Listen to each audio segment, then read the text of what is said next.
and welcome back to another Refresh Cartridges video.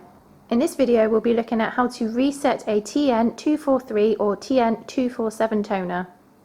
These toners fit various Brother printer models. These will all be listed below. Occasionally your printer will show this message even after installing a brand new toner. All you need to do to clear this message is to reset the toner that's been affected. This is usually the toner you last installed before the message appeared.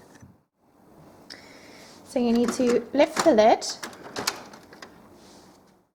and you'll get the following message. You need to hold the red cross and the back button and then quickly press the back button after.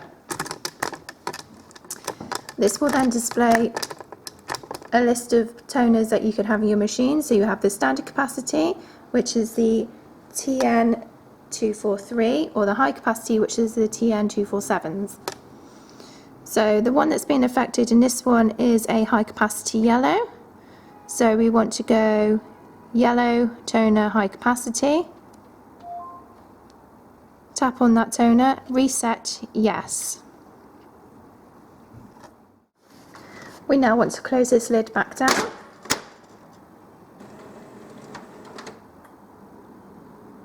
So as you can see, this has cleared the error message and will allow you to print as normal. I hope you enjoyed this video and thanks for watching.